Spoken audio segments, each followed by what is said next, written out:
मौजूद है। मुस्लिम शरीफ में हदीस किताबुल ईमान में आई है कि अली से मोहब्बत करेगा, अली से मोहब्बत करेगा मगर मुसलमान मोमिन, और अली से बुग़्ज़ रखेगा मगर मुनाफिक। तो अली के वालों से या अली से अगर बुग़्ज़ कोई रखता है तो वो तो जानते हैं वो क्या हो जाएगा, और अगर उनसे मोहब्बत करता है तो वो मोमिन रहेगा। इसलिए इस खुराफात में पढ़ने की ज़रूरत ही नहीं है, क्योंकि कोई हदीस पाक में है मन आदली वलियन फ़क़द आज़मतहु बिल हर्ब वमा तक़र्रबा इलैया अब्दी बिशैइन अहब्बा इलैया। ये बड़ी हदीस पाक हदीस कुदसी बुखारी शरीफ की है कि जिसने मेरे किसी वली से अदावत की, अल्लाह तबारक व तआला से ऐलान जंग करता है। ऐलान जंग अल्लाह से कौन कर सकता है, लेकिन इशारा है अल्लाह तबारक व तआला का। और आगे है कि मैं उस शख्स को बगैर, जो शख्स फराइज को अदा किए बगैर मैं किसी अमल को कबूल नहीं करता। जब कोई इंसान फराइज की अदायगी मुकम्मल कर लेता है तो मैं फिर उसके नवाफिल को भी फिर नफाविल पढ़ता जाता है, पढ़ता जाता है, पढ़ता जाता है, मेरा कुर्ब हासिल करता जाता है, मेरा कुर्ब हासिल करता जाता है, हत्ता कि मैं उससे मोहब्बत करने लगता हूँ, हत्ता मैं उससे मोहब्बत करने लगता हूँ। एक दिन वो आता है कि जब वो चलता है तो उसका पैर बन जाता हूँ, जब वो चलता है, जब वो पकड़ता है उसका हाथ बन जाता हूँ, जब वो देखता है तो उसकी आँख बन जाता हूँ, जब वो बोलता है तो उसका मुंह बन जाता हूँ, जब वो बोलता है। एक हदीस पाक में ये सैयदा आयशा सिद्दीक़ा बर्बाद करती हैं कि उसमें है कि मैं जब वो शख्स सोचता है तो मैं उसका दिल बन जाता हूँ। अज़ीज़ान मिल्लत इस्लामिया, वो अल्लाह जो चाहता है वो बंदा वही करता है, वो मंजिलों पर वो फाइज हो जाता है, वो उस मकाम पर फाइज हो जाता है। क्योंकि इसलिए वो फाइज हो जाता है कि उसका हाल वही होता है जो एक मुर्दे का जब गस्साल गुस्ल देता है तो एक मुर्दा होता है, वो मुर्दे को चाहे इधर उल्टे या इधर पलट दे, इधर पलटे, उल्टा कर दे, सीधा कर दे, दाएं रख दे, बाएं रख दे, ऊपर कर दे, नीचे कर दे, इस मुर्दे का वही हाल होता है। जब उस बंदे का वही हाल हो जाता है, जब बंदा अल्लाह के जिक्र में, मामिलात में, इबादत और रियाज़त में, अल्लाह के कुर्बत में इस तरह फना हो जाता है तब वो बका के मकाम पर पहुंचता है। अभी हमारे हज़रत भैया ने अभी वो बका और फना की बात की है, जरा मैं भी उस पर तवज्जो देता हूँ, आगे बढ़ता चला जाऊँ कि आपको मालूम है कि फना और बका एक मकाम है सूफिया कराम के वहाँ कि बंदा फना और बका में क्या होता है। तो एक शख्स ने हज़रत सैयदना बाक़ी बिल्ला रहमतुल्लाह ताला अलैह, जो पीर मुर्शिद हैं, हज़रत शेख फारूक सरहिंदी मुजद्दिद अल-फ़सानी रज़ियल्लाहु ताला अन्हु के पीर मुर्शिद हैं, उनसे उनके एक मुरीद ने पूछा हुज़ूर ये फना और बका क्या है। आपने सैयदा साबिर पाक के बारे में तो बहुत सुनी है, मैं थोड़ा नया सुना दूं।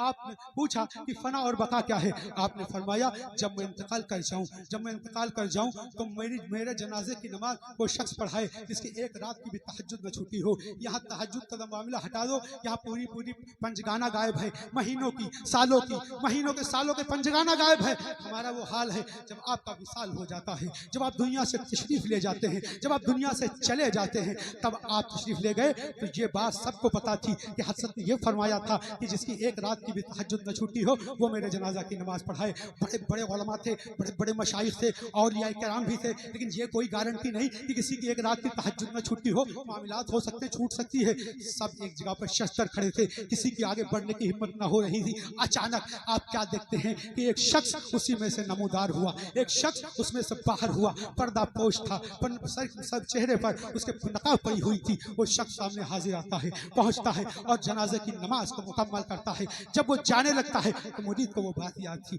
मुरीद नहीं भूला था, उसको ये बात याद थी कि हुजूर जब आगे आप बढ़े उसने दामन को पकड़ लिया, कहा हुजूर ये बताएं मेरे पीर मुर्शिद सैयदना बाक़ी बिल्ला ने फरमाया था, ये बताया था कि फना और बका क्या है। जो शख्स मेरे जनाजे की नमाज पढ़ा कर जाएगा, जो जनाजा की नमाज पढ़ाएगा, उससे फना और बका का मसला पूछ लेना, मसाला पूछ लेना। अज़ीज़ान मिल्लत इस्लामिया, उसको ये बात याद थी, वो दौड़ कर गया, दामन को पकड़ लिया, दामन में चिपट गया, कहा हुजूर ये आप जाएंगे बाद में, पहले ये बताते जाएं कि फना और बका क्या है, फना और बका क्या है। तारीख बताती है, सैयदना बाक़ी बिल्ला की करामात में ये चीज़ मौजूद है। आप फरमाते हैं कि उसने आपने जब कहा तो हज़रत सैयदना बाक़ी सैयदना उन्होंने नकाब उठी तो क्या देखता है कि बाक़ी बिल्ला खुद थे। आपने फरमाया कि जिसकी नमाज पढ़ी है वो फना है और जो पढ़ा के जा रहा है ये बका।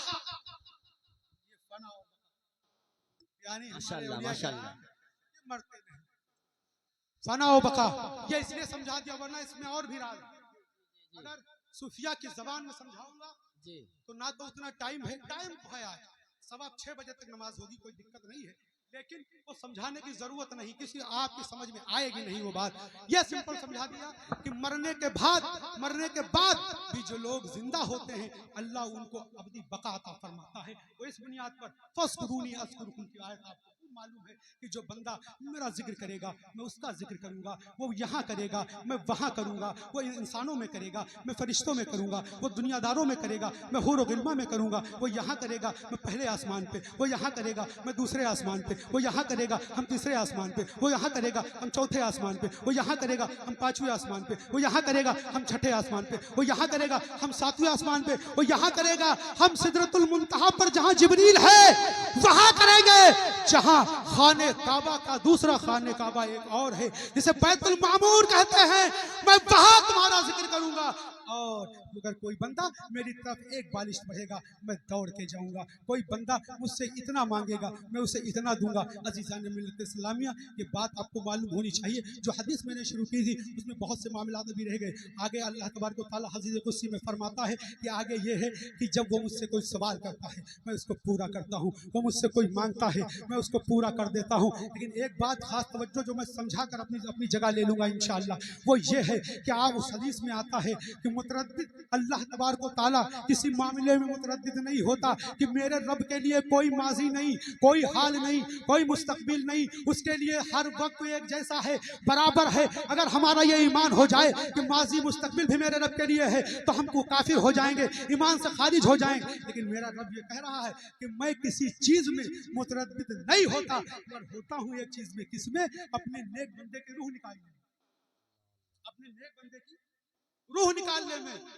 इस पे मैंने बड़ी मेहनतें की और बड़ी कोशिशें की कि इसका कैसी मसला निकाला जाए। बड़ी किताबों का मैंने मुताला किया, बड़ी शुरुआत देखी, लेकिन बहुत ज्यादा इत्मीनान बख्श कोई जवाब दे ना सका।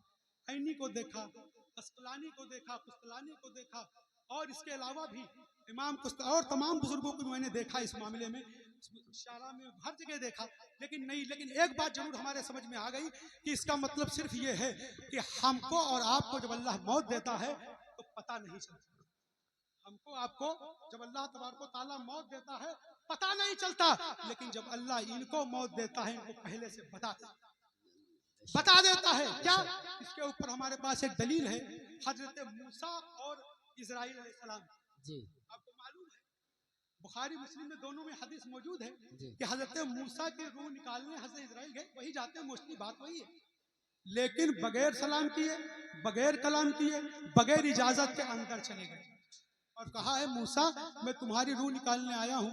मूसा अलैहिस्सलाम को आप खूब जानते हैं, जलाली नबी थे, उन्होंने आओ देखा न ताओ, एक खैंच का तमाचा मारा, इंसान की शक्ल में थे, खैंच का तमाचा मारा तो इस्राईल अलैहिस्सलाम की एक आंख बाहर आ गई। हज़रत इस्राईल अलैहिस्सलाम भागते हुए अल्लाह के पास पहुंचे, है परवरदिगार तूने किसके पास मुझको भेज दिया? कौन सा तेरा बंदा है? वो तो मरना ही नहीं चाहता, वो तो मरना ही नहीं चाहता। कहा, अल्लाह ने फरमाया बताओ तुमने कहा क्या था? है मेरे परवरदिगार मैं गया और मैं अंदर दरवाजे के अंदर गया और मैंने कहा ए मूसा मैं तुम्हारी रूह निकालने आया हूँ। उन्होंने मुझे तमाचा रसीद कर दिया। कहा तुमको मालूम नहीं ये अंबिया के बारगाह में अदब के साथ जाया जाता है, तुम अब जाओ और ये एक बैल है, इस बैल को लो। और मुस्लिम शरीफ की हदीस में है कि आंख जो बाहर निकल आई थी अल्लाह ने अपनी दस्ते कुदरत से उसको दुरुस्त फरमा दी। बुखारी में चीज मौजूद नहीं है, मुस्लिम में चीज मौजूद है कि आंख को अल्लाह ने सही फरमा दिया और वो आप वापस आए और कहा कि ये कह देना कि एक बैल है, एक गाय है, ये इसके ऊपर आप अपना हाथ रख देना। हमारा आपका हाथ नहीं था, वो मूसा अलैहिस्सलाम का हाथ, इतना लंबा हाथ कम से कम होगा मूसा अलैहिस्सलाम का, वो बहुत आला दर्जे का ऊंचा कद था ना, हाथ भी बड़ा होगा। उनसे कहना इस पे रख दें, जितने बाल इसके नीचे आ जाएंगे उनके इतने दिन बढ़ा दिए जाएंगे। आए इस्राईल अलैहिस्सलाम आए, अर्ज किया हुजूर अल्लाह ने ये बैल भेजा आपके लिए और ये भी कहा है कि इस बैल के ऊपर हाथ रख दीजिए और हाथ के नीचे जितने बाल आ जाएंगे उतनी उम्र बढ़ा दी जाएगी।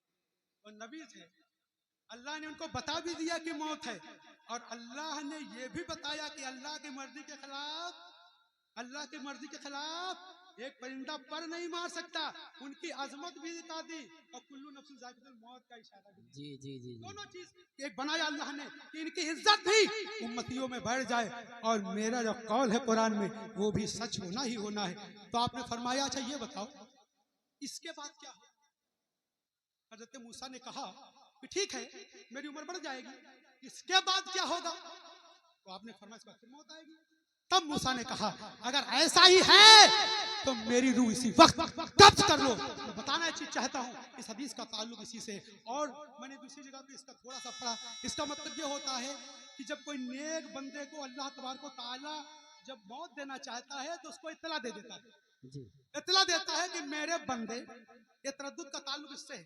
अल्लाह तरद्दुद नहीं कर सकता, ये तो हमें गुमान करेंगे तो काफिर हो जाएंगे। तरद्दुद नहीं, इशारा इस तरफ है। मुशारिहीन फरमाते हैं इशारा इस तरफ है कि वो फरिश्तों को भेजकर इस बात को बता देता है कि मेरे बंदे दुनिया में रहना चाहते हो कि मुझसे मिलना चाहते हो, अपने खलील और हबीब से मिलना चाहते हैं मेरे नेक बंदे, ऐ मेरे अमीरुल औलिया शेखुल मशाइख, आप मुझसे मिलना चाहते हैं या अभी दुनिया में कुछ रहना चाहते हैं? हम और आप होकर कहते हैं अरे अभी तो 2, 4, 10, 20, 50 साल कोई बात ही नहीं, अभी कैसे जवान करिए, अभी रहेंगे। ऐसा नहीं है, ये जानते। और दूसरी जगह आता है कि अल्लाह तबारक व तआला इनके अंजाम को वही दिखा देता है कि तुम्हारा अंजाम क्या है। आगे शारहीन फरमाते हैं कि इतनी ज्यादा बेचैनी इन हजरात में पैदा हो जाती है कि मेरे मौला अब 1 सेकंड भी देर न कर मेरी रूह को कब्ज कर। सुभान अल्लाह। बताना चाहता हूँ अगर इन मंजीर की इनका गुलाम भी बनना चाहते हो तो अमल की दुनिया में आओ, और जिस तरह ये पहलवान लोग पहलवानी कर रहे हैं इस तरह इसमें भी पहलवानी करनी पड़ेगी। माइक पर बोलने से और लंबा लंबा कुर्ता और जुब्बा ये पहन लेने से कुछ नहीं होने वाला, ये तो दुनिया के लिए पहना जाता है, इसमें कुछ नहीं मिलने वाला। हदीस पाक में ये तो है जो फटी नुची गुदड़ी में होते हैं उनको कोई नहीं पहचानता, कोई नहीं बुलाता, वो अगर तुम्हारे बगल में उनसे कोई पूछता नहीं। मगर हदीस पाक में ये बात वाज़ेह है, मैं बता रहा हूँ कि अल्लाह फरमाता है लेकिन अगर वो कसम खा ले किसी मामला पर तो रब जरूर पूरा कर देता है। अल्लाह तबारक व तआला हमें और आपको बेहतरीन अमल करने की तौफीक अता फरमाए। जो मैंने गुफ्तगू की है उसमें जो आमदन सहवन तकदीरन जो गलतियाँ मेरे मौला सरजद मुझसे हो गई हो, मुझसे धोखा हो गया हो, किसी के दिल को इज़ा या तकलीफ पहुँची हो, अल्लाह मुझे माफ़ फरमाए, अल्लाह मुझे माफ़ फरमाए। अस्तग़फिरुल्लाह रब्बी मिन कुल्ली ज़ंबिन व अतूबु इलैहि व मा अलैना इल्लल बलाग व आखिरु दावाना अनिल हम्दुलिल्लाहि रब्बिल आलमीन। अस्सलामु अलैकुम व रहमतुल्लाहि व बरकातुहू।